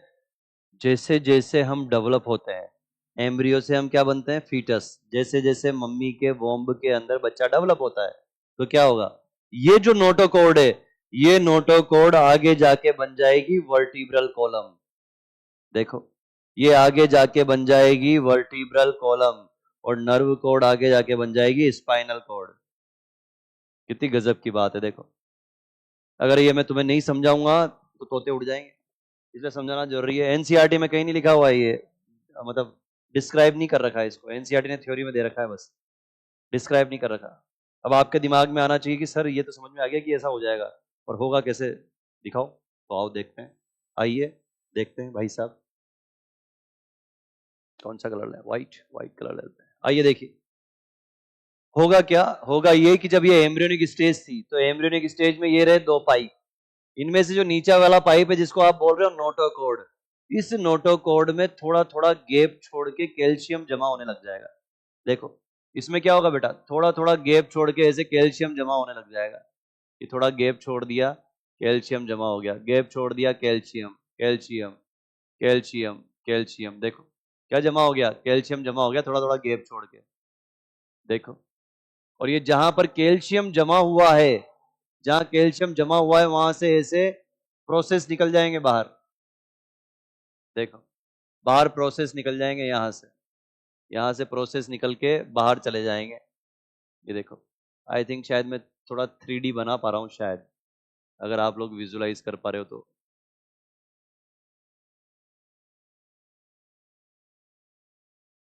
हो रहा है क्या विजुलाइज? हाँ विजुलाइज हो रहा है, थोड़ा 3D व्यू आ रहा है। ठीक है, देखो तो ये क्या है? ये वही है जो मैंने तुम्हें लोकोमोशन और मूवमेंट में पढ़ाया था स्केलेटल सिस्टम में। एक तो बन गई वर्टिब्री, हाँ, और ये वर्टिब्री से निकले थे ऐसे कांटे, निकले थे ना, ये कांटे जाके ऐसे मिल जाएंगे, और मिलने के बाद याद करो, मैंने बोला था हर एक वर्टिब्री के बीच में होता है वर्टिब्रल फोरामेन, और उस वर्टिब्रल फोरामेन के मिलने से बनती है न्यूरल कैनाल, और न्यूरल कैनाल में होती है स्पाइनल कॉर्ड। क्या होती है? तो जब हम एम्ब्रियोनिक स्टेज में थे तो थी ये नर्व कॉर्ड। तो ये देखो, ये तो डेवलप हो गया किसमें? वर्टिब्रल कॉलम में, और वो डेवलप हो गई, आई थिंक अब समझ में आ गया होगा। ठीक है, अब एम्स का क्वेश्चन सुनो। एम्स का इसीलिए मैं बोल रहा हूँ ये रिवीजन क्लासेस नहीं है, ये बहुत बेहतरीन क्लासेस है, सबको आना चाहिए था। अब एम्स का क्वेश्चन सुनो। एम्स का क्वेश्चन ये है कि एम्ब्रियोनिक स्टेज में, कॉर्डेट की एम्ब्रियोनिक स्टेज में नर्व कॉर्ड कहाँ होती है? डोर्सल या वेंट्रल? डोर्सल। कॉर्डेट की एम्ब्रियोनिक स्टेज में नोटोकॉर्ड कहाँ होती है? डोर्सल। अब सुनो, कॉर्डेट के एम्ब्रियो में, कॉर्डेट के एम्ब्रियो में नोटोकॉर्ड, कॉर्डेट के एम्ब्रियो में नोटोकॉर्ड नर्व कॉर्ड के रेस्पेक्ट में कहाँ होती है? वेंट्रल। ये पूछा जाता था क्वेश्चन। तो ये दोनों की दोनों क्या है? दोनों की दोनों एम्ब्रियो के रेस्पेक्ट में डोर्सल है, लेकिन इसके रेस्पेक्ट में ये क्या है? वेंट्रल। भैया इसके नीचे है ना ये, तो इसके रेस्पेक्ट में ये वेंट्रल है। आई थिंक सबको समझ में आ गया होगा। इसके ऊपर आए हुए अब तक के सारे क्वेश्चन करा दिए मैंने, सारे 7 क्वेश्चन आए, सातों के सातों क्वेश्चन मैंने एक एक लाइन करके करा दिए। डन? कोई डाउट है तो पूछो। All clear? चलो ऑल क्लियर एकदम। क्या बोलते हैं उसको शुद्ध हिंदी में? सुपड़ा साफ। आ जाओ इधर आ जाओ। ये एनसीईआरटी ने ऐसे दिए हल्के हल्के छींटे, पर मैं आपको थोड़ा सा डिटेल में बताऊंगा। ठीक है, सर्कुलेटरी सिस्टम के हिसाब से हम एनिमल किंगडम को 2 पार्ट में डिवाइड कर रहे हैं। आपको कैसे याद रखना है? वो ट्रिक है। ट्रिक क्या है? हेमा टुन्ने। देखो बोले हाँ सर ये ट्रिक शानदार है, मजा आ गया। ट्रिक क्या है ये बताओ? हेमा टुन्ने। ठीक है, हेमा टुन्ने याद रखना है आपको। तो ये जो है इनका ओपन टाइप है। ब्लड सर्कुलेटरी सिस्टम कैसा है इनका? Open type. एज का मतलब हो गया hemichordate, hemichordates. Echinodermata, Echinodermata. Mollusca, बिल्कुल सही बात है, बिल्कुल सही बोल रहे बेटा। आर्थ्रोपोडा, अब कोई नहीं बोल रहा, पता ही नहीं है। ट्यूनिकेट्स, ट्यूनिकेट्स, ट्यूनिकेट्स किसको बोलते हैं बताऊंगा मैं आपको। सिफेलोकॉर्डेट और यूरोकॉर्डेट में से एक को ट्यूनिकेट बोलते हैं। ठीक है, किसको बोलते हैं ये बताऊंगा मैं आपको आगे। ये क्लियर है? और बड़े बचे हुए सारे इधर आ जाएंगे। Annelida close type. देखो मोलस्क वहां पर भी हैं और यहां पर भी हैं, ये बड़े वाले मोलस्क हैं, जैसे ऑक्टोपस, बड़े वाले मोलस्क। और वर्टिब्रेट यानी कि हम। देखो आराम से देखो। अब ये सब चीजें एनसीईआरटी में नहीं दी हुई हैं आपको, ये ट्रिक्स नहीं मिलेंगी। हाँ हेमा टुन्ने। आज अगर घर से फोन आए और बोले बेटा क्या हाल है, क्या बोलोगे? हेमा टुन्ने। हाँ, पापा आ जाएंगे अगले दिन ही, बोले बेकी बेकी बातें कर रहा है, पता नहीं कौन टुन्ने और कौन क्या कर रहा है। हाँ बोले चलो बेटा घर पे वापस आइए। तो हम स्टार्ट करने जा रहे हैं पहला फाइलम पोरीफेरा। पहला फाइलम स्टार्ट करने जा रहे हैं देवी और सज्जनों, पोरीफेरा, है ना। लेवल ऑफ ऑर्गेनाइजेशन यानी कि बेसिस ऑफ क्लासिफिकेशन पूरा खत्म कर दिया अपन ने। ठीक है, पोरीफेरा स्टार्ट करने जा रहे हैं। और अच्छी बात यह है, ये टेबल में हर एक फाइलम में लेके आया हूं, ये वाली टेबल। क्यों? ताकि जवाब आप लोग दोगे बिना देखे, तब मजा आएगा। चलो बताओ, पोरीफेरा में लेवल ऑफ ऑर्गेनाइजेशन सेल्यूलर, बिल्कुल सही जवाब। सिमेट्री एसिमेट्रिकल, क्या मैं बोल दूं मोस्टली एसिमेट्रिकल? मोस्टली एसिमेट्रिकल है, mostly asymmetrical. Coelom acoelomate, acoelomate. Segmentation absent. कौन सा ब्लास्टिक है? डिप्लो। कौन सा ब्लास्टिक है? Diploblastic, diploblastic. ये देखो भैया डिप्लोब्लास्टिक है ये। आगे आ जाओ। इनके मेंबर्स को बोलते हैं स्पॉन्ज। क्या बोलते हैं? स्पॉन्जेस बोलते हैं इनके मेंबर्स को। आगे देखो, ओहो क्या लिखा है? जनरली। और अभी अभी मैंने आपसे बोला था जहां पर भी लिखा हुआ आ जाए जनरली, मोस्टली, कॉमनली, मतलब एक्सेप्शन है। तो क्या लिखा हुआ है? जनरली मरीन, यानी कि समंदर के पानी में मिलेंगे, लेकिन कोई तो है जो नदियों के फ्रेश वाटर में भी मिलेंगे, जिसका नाम है स्पॉन्जिला। क्या नाम है? ये देखो, एक्सेप्शन लिखेंगे हम यहां पे। एक्सेप्शन, एक्सेप्शन कौन है? Fresh water sponge, fresh water sponge. Fresh water sponge का नाम है मेरे बच्चों स्पॉन्जिला। क्या नाम है? मूवी देखिए क्या, गॉडजिला? तो गॉडजिला जैसा दिखने वाला स्पॉन्ज क्या कहलाएगा? स्पॉन्जिला। बोले सर समझ में नहीं आया। ये देखो, इनमें से कौन गॉडजिला जैसा दिख रहा है? ये रहा, जो गॉडजिला जैसा दिख रहा है वो कौन है? स्पॉन्जिला। बोले सर ये सब फालतू की बातें क्यों कर रहे हो? इसलिए कर रहा हूं फालतू की बातें कि अगर अगर उसने ये क्वेश्चन दे दिया, identify the below organism and find out the characteristics, और ये दे दिया डायग्राम, तो तुम्हें पता होना चाहिए हाँ, गॉडजिला जैसा दिखने वाला स्पॉन्जिला। और ये भैया ये जो है ना, ये आगे सिगरेट नहीं पी रहा है। तुम्हें लग रहा हो कि ये देखो आगे हुक्का पी रहा हो, सिगरेट पी रहा हो, नहीं, ये टहनी है। टहनी, टहनी को इंग्लिश में बोलते हैं ट्विग। ये कैसे होता है? ये ऐसे होता है कि जो नदियां होती है, जो झील होती है, जो तालाब होते हैं, उनके किनारे पे पेड़ होंगे, और उनके किनारे पे जो पेड़ है ना, जनरली देखा गया है स्ट्रेट नहीं होते, झुके हुए होते हैं। उन झुके हुए पेड़ों की टहनियां ऐसे पानी में चली जाती हैं।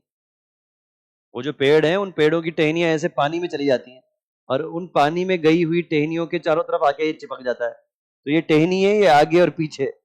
तुम्हें लग रहा होगा कि ये आंख है, और ये इसका मुंह है, और ये सिगरेट पी रहा है। ऐसा नहीं है, आंख नहीं है वो।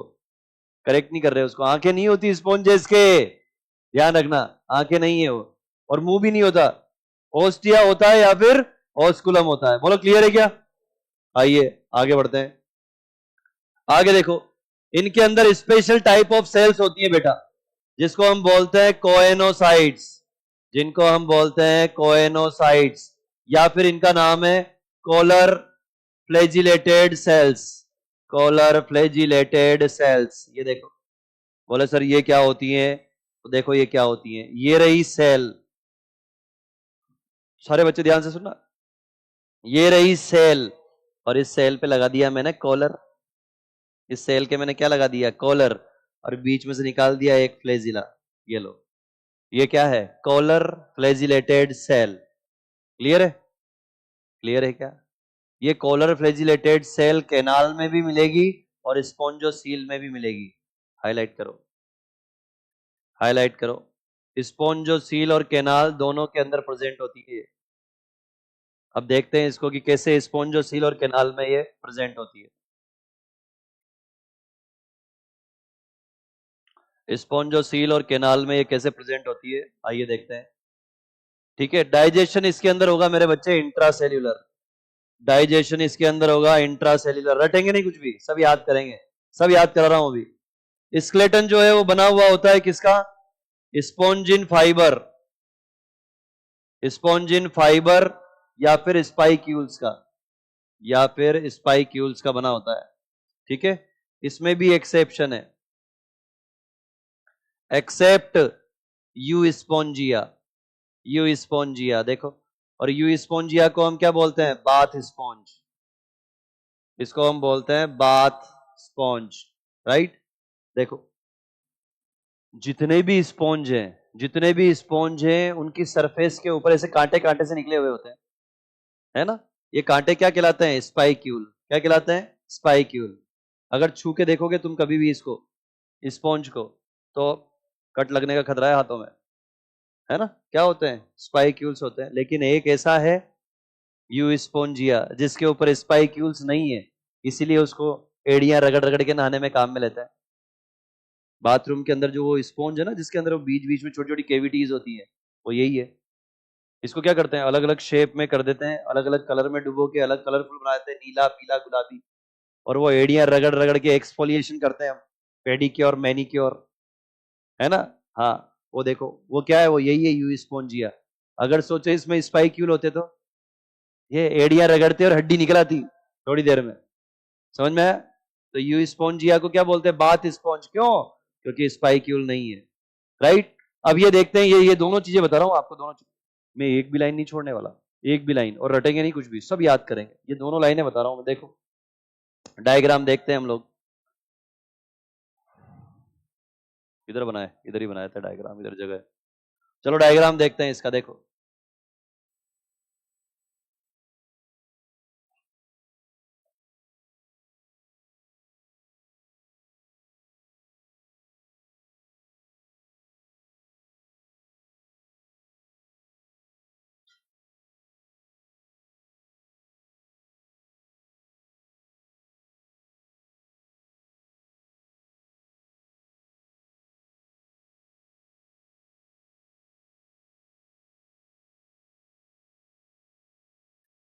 देखो, ये मैंने क्या किया, जो स्पॉन्ज था उसको कट कर दिया ऐसे। स्पॉन्ज जो था नौजवानों, जैसे ये स्पॉन्ज समझो, ये ऐसे ही है स्पॉन्ज, ये ऐसे, इसको मैंने ऐसे कट कर दिया, ऐसे कट करके आगे वाला हिस्सा हटा दिया, और अब ऐसे देख रहे हैं इसको। ठीक है, अरे समझ में आ रहा है क्या? स्पॉन्ज को ऐसे कट करके और इधर आगे से देख रहे हैं हम। जब आगे से देखेंगे हम तो ऐसा दिखाई देगा। ठीक है, देखो सारे बच्चे, इसके अंदर मुझे कुछ स्पेशल सेल्स नजर आएंगी, राइट? देखो स्पेशल सेल्स मुझे नजर आएंगी इसके अंदर।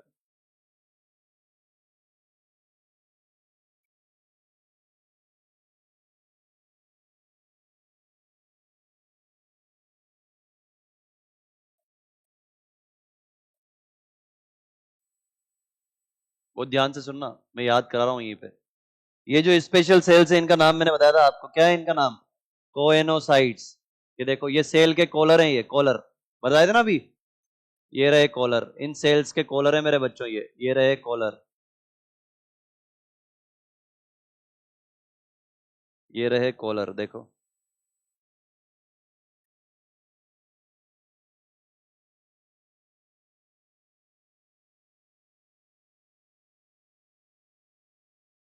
ठीक है, और कॉलर के बीच बीच में से क्या निकल रहे होंगे? फ्लैजिला। तो बोलो ना फिर, कौन बोलेगा? मैं? तो बोलो फिर, ये रहे फ्लैजिला।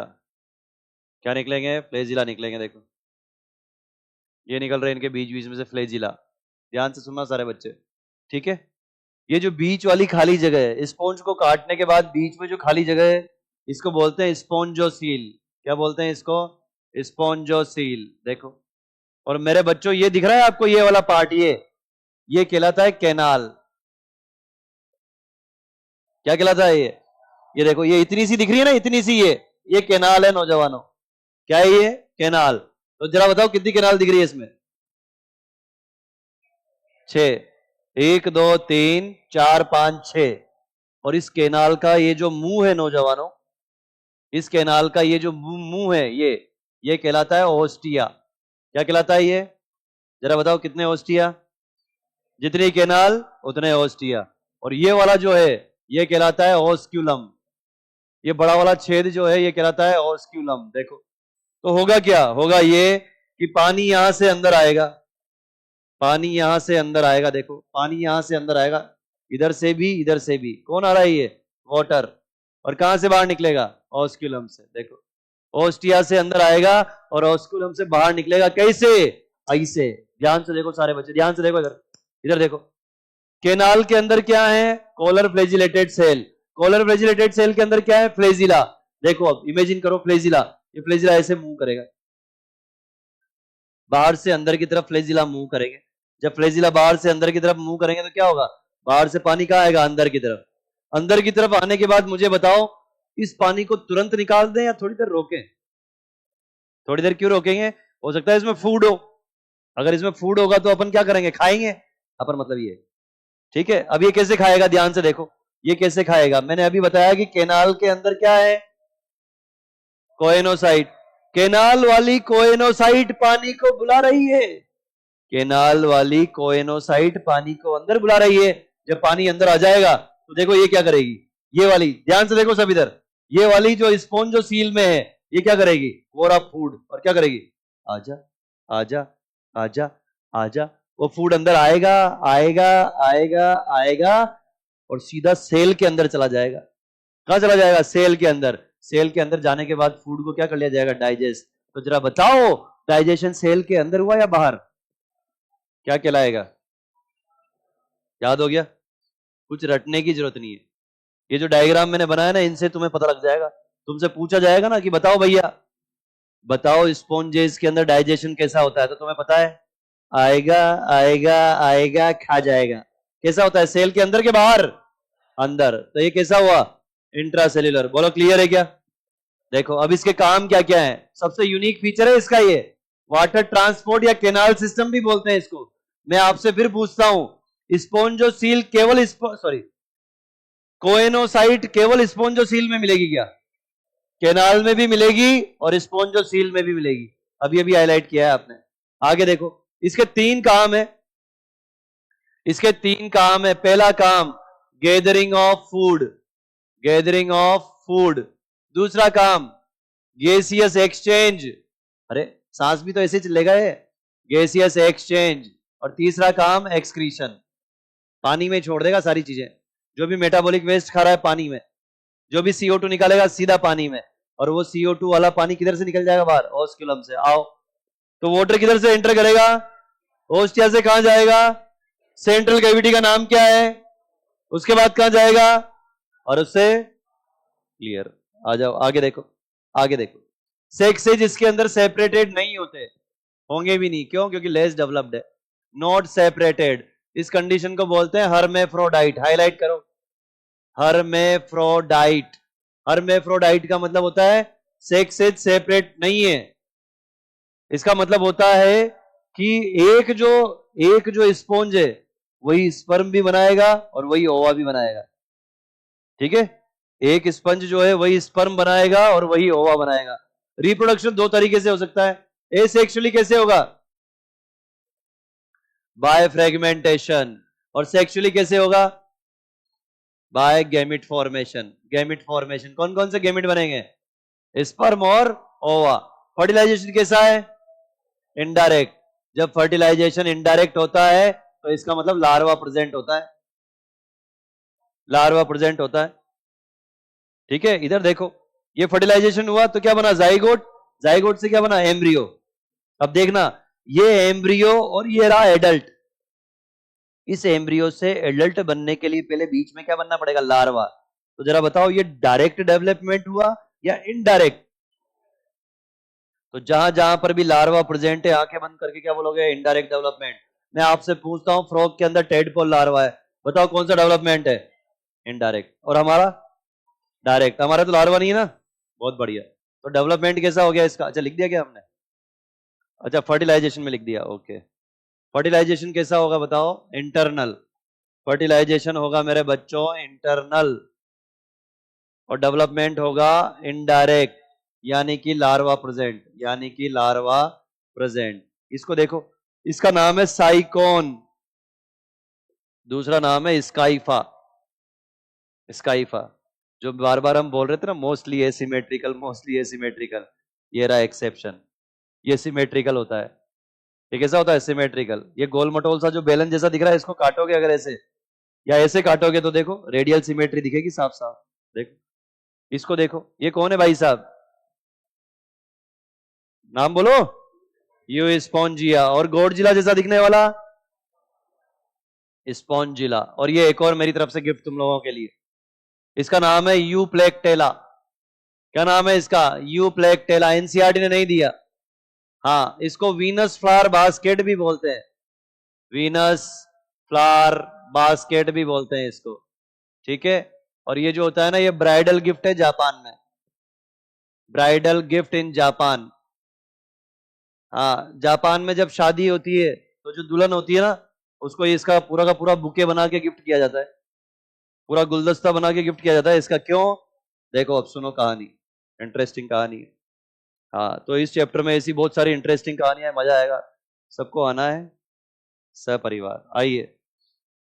ये अंदर दिख रहे हैं आपको, ये झींगा मछली जैसे हैं, ये क्रस्टेशियन है। झींगा भी क्रस्टेशियन होता है। और क्रस्टेशियन किसकी क्लास होती है? ऑर्थ्रोपोडा की। छोटे छोटे ऑर्थ्रोपोडा है ये। तो ये घर से निकले दोनों के दोनों कि चलो घूम के आते हैं। दोनों, एक मेल है और एक फीमेल है, दोनों के दोनों। हाँ, ब्राइड नहीं है भी यहाँ पे, रुक जा अभी। एक मेल है एक फीमेल है, दोनों के दोनों घर से निकले, बोले चलो घूम के आते हैं। हाथों में हाथ लेके घूमने चल दिए, घूमने चल दिए। तो कहीं ना कहीं से कोई ना कोई प्रेडेटर घूम रहा है इनको खाने के लिए। तो इन्होंने कहा यार कहाँ जाए कहाँ जाए? अचानक इनको ये मिल गया यूप्लेक्टेला। इस यूप्लेक्टेला की दीवारों में देखो क्या है, छोटे छोटे छेद, क्या बोलते हैं इनको, ओस्टिया। और यहाँ ऊपर की तरफ है एक बड़ा ओस्क्यूलम। तो ये ओस्टिया से पानी के साथ अंदर चले गए, अंदर जाके बैठ गए डर के मारे, अरे बाप रे, अरे वाह, ये तो बहुत सेफ जगह है। इन दोनों ने क्या बोला, एक मेल है एक फीमेल है, दोनों ने क्या बोला, ये तो बहुत सेफ जगह है, यहाँ तो कोई बड़ा प्रीडेटर आ भी नहीं पाएगा, अपन दोनों यही रहेंगे, अपनी जिंदगी यही बिताएंगे। दोनों ने बोला ठीक। अब एक और खास बात क्या, इसके अंदर पानी के साथ फूड भी आ रहा है। और बोले यार कहीं जाने की भी जरूरत नहीं है, फूड भी यहीं आ रहा है, यहीं रहेंगे आराम से, खतरा भी नहीं है, फूड भी अंदर आ रहा है। तो भाई साहब ये खाए पिए एंजॉय किया, वही बड़े हो गए। अब ये खाते खाते इतने बड़े हो गए कि निकल नहीं पा रहे बाहर, खाते खाते इतने बड़े हो गए कि ना तो ओस्टिया से निकल पा रहे ना ओस्कुलम से। तो अब इनके साथ क्या हो गया, जीना मरना तेरे संग यहीं पे, मेड फॉर ईच अदर। तो ये वाली, हाँ, मेड फॉर ईच अदर, हालांकि मजबूरी में बने वो मेड फॉर ईच अदर, क्योंकि साइज इतना बड़ा हो गया कि निकल नहीं पा रहे। इसीलिए फिर इनको क्या करते हैं, या दुल्हन को देते हैं, और दुल्हन को क्या बोलते हैं, तू भी इसकी तरह साथ में रहना इसके। ये चलिए आज की सभा समाप्त, अगली क्लास में आगे पढ़ेंगे, है ना। चलो बाय बाय।